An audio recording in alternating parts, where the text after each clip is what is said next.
outcomes. So, muna na siya. Again, sa curriculum mapping, it is a guide for you as a teacher that you will be guided kung unsa na may imong ipang tudlo, asa naman kadapit, because it's a visual timeline nga nakabutang naman dito ang mga lessons. Nakabutang ng pedagogies, nakabutang na siya. Ano na siya, and it addresses the repetitions. Nakamagbalik-balik tungod kay you are guided na. Ingon ana si curriculum map. So nana dito ang kanang kuan. Overall student movement towards the attainment. I-attain nila, it's the student overall student movement towards the attainment of the intended learning outcomes. Okay? So again, visual timelines that outline desired learning outcomes to be achieved, contents, skills, and values taught, instructional time, assessment to be used, and the overall student movement towards attainment of the intended outcomes. So that's curriculum map. Now sometimes parents and teachers would ask questions like, why is my friend's son studying decimals in Mr. Bernardo's class and my own son is not studying in the same Miss Julia's class when they are of the same grade level? Or why do some of my students recognize parts of speech while others are totally lost? So, kaning unang problema is that kanang morning rason nga kanang or unsa ba kanang nakita nga gaps nga lahi-lahi og gigamit ang teacher. Tungod kay lahi-lahi gigamit ang teacher, lahi-lahi og learning sa mga bata. Diba? Kay siya nagdecimas na, iyang anak wala pa, pero maybe sa paglahi-lahi og klase sa lesson, maybe katong iyang anak na po'y nahibaw-an nga wala nahibaw-an sa mga estudyante ni Mr. Bernardo.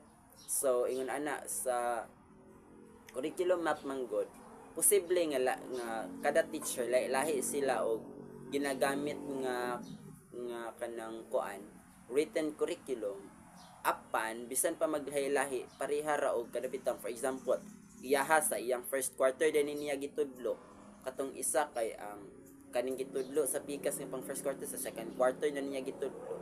Maybe lahi-lahi sila og kanang sunod-sunod sa lessons, pero kana tanan nga lessons naara gihapon dito. It's just that lahi lang sila gisunod kung asay ilang giuna, asay ilang gipaulahi.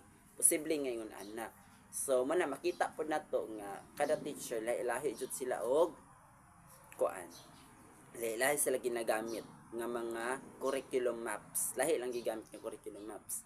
And kining sa ikaduha nga problema, it is all about the pedagogy, sa pamaagi, sa techniques during the class. Unsa nimo sa pagklase kung na-align ba? So manang importante kaayo nga there is alignment para ang mga estudyante makasabot jud sa klase. Without alignment, maglibog ang gud ang mga bata kay makapangtanam na sila unsa may connect aning among gibuhat. Diba? So ingon ana sila. Munang kani ikaduha nga problema, it is all about the pedagogies sa pamaagi giunsa nimo pagtudlo ang maong specific subject, specific kaning topic. So yun ana. Next is alignment.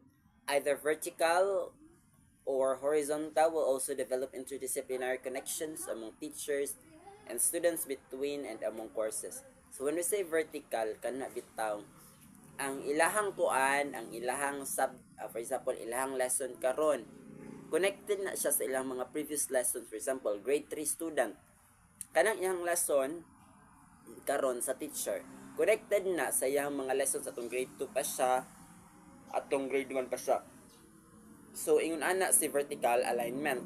When we say horizontal alignment is that kana siya is ma-connect ba nimo into other subjects. That's horizontal alignment. So muna to akong gikain ganina, there is interdisciplinary connection. So si vertical, kung kana bang iyahang klase karon, kanang ilahang lesson karon, connected ba na siyang previous nga mga nahibaw-an ug sa mga upcoming pa nga mahibaw-an within that specific subject. Pero when we say horizontal is that kana nga subject, kana nga lesson nila makonect ba na into other disciplines, other fields. There is interdisciplinary connection.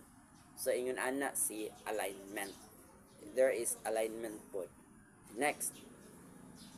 So, mo ni siya, vertical alignment suit to it that the concept development which may be in hierarchy or spiral form does not overlap but building from simple to more complicated concepts and skills. So, ingon ana siya, kanabang from simple, padulungay pud siya sa komplikado, nga kanabitang, dili, di ba, dili man pwede nga unahon og discuss unsaon si multiplication kung wala nakaagi ang bata og addition.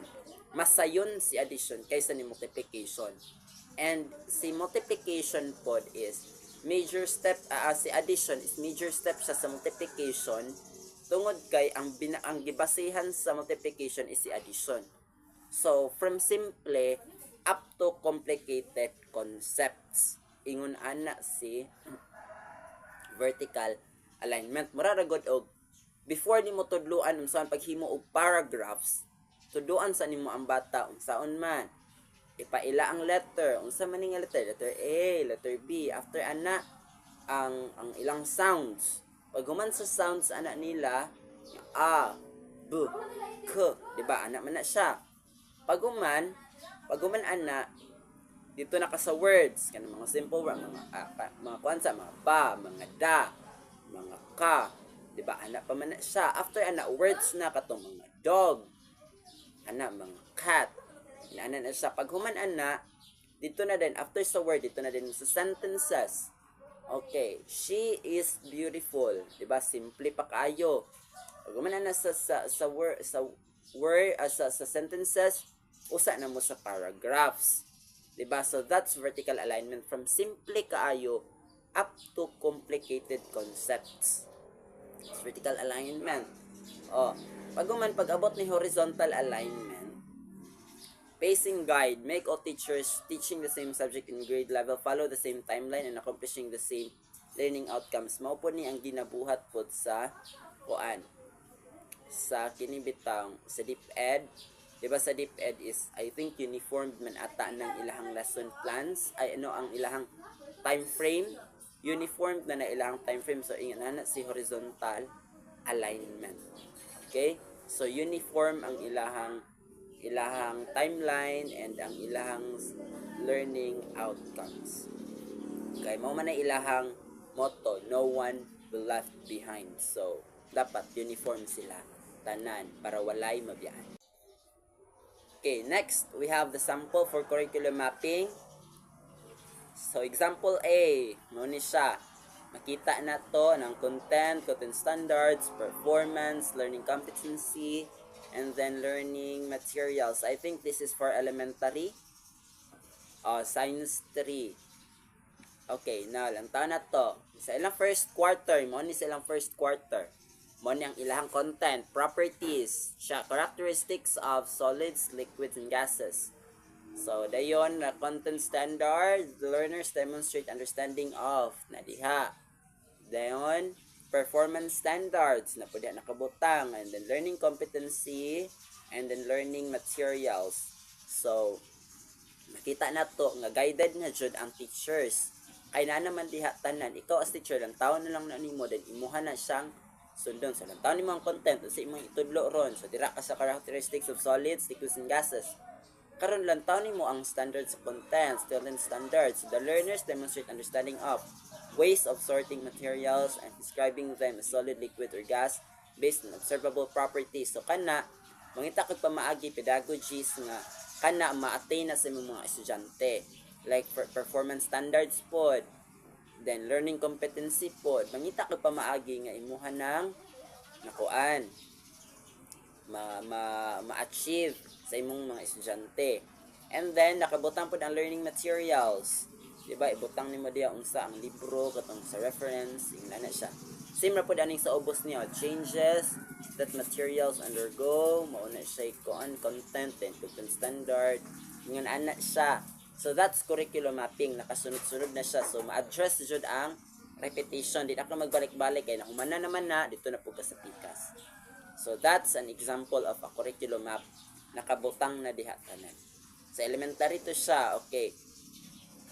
Kini, okay, from grade 3 to grade 10. Kay naaman gud ang science diha sa grade 3 naman ata magsugod ang science. So sa grade 3 ta magsugod. So makita na to diha sa first quarter, topic sila sa grade 3 to grade 7. Nag-topic sila matter. Pag-abot sa 2, dito na sila sa living things and their environment sa quarter 2. Pag-abot sa quarter 3, diri na sila sa physics, force, motion, energy. And then pag-abot sa fourth quarter, earth and space. So ingon ana siya kanang gikita na niya, it shows the sequence of domain for year per quarter. And then pagka grade 8, lahi na sa grade 8, grade 9 and grade 10. Diba? Ingon ana si curriculum map. You are guided kung sa imong gipang tudlo na kay naa naman sila nakabutang diha. Next. So sample B, curriculum map for Bachelor of Elementary Education sa professional education courses din nila. Okay, for example, kana sa BE-Ed for their proof ed. So ibutang nimo diha. Okay, sample subjects, well, child development. Under the PO1, man akong giyon ganina, child development na diha ang subject. Dayon ang ilang program outcomes na sa babaw.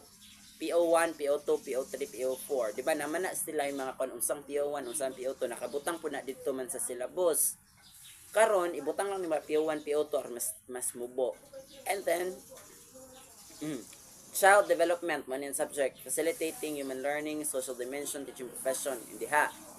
Karon imong lantaw sa child development under the PO1 kung sa child development dito sa sa PO1 sa subject sa child development ilaban nang na-perform ang PO1, ilaban nang na-learn or something, so diri nakabutang it was performed. Pag-abot sa PO2 in regards with child development, di ba nakabutang it was learned. Sa PO3 and sa PO4 it was given opportunity. So inanaon siya pagbuhat si curriculum map. Okay?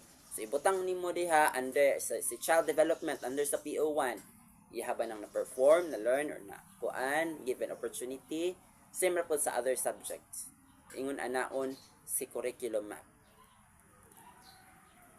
Okay. So that would be my part and thank you.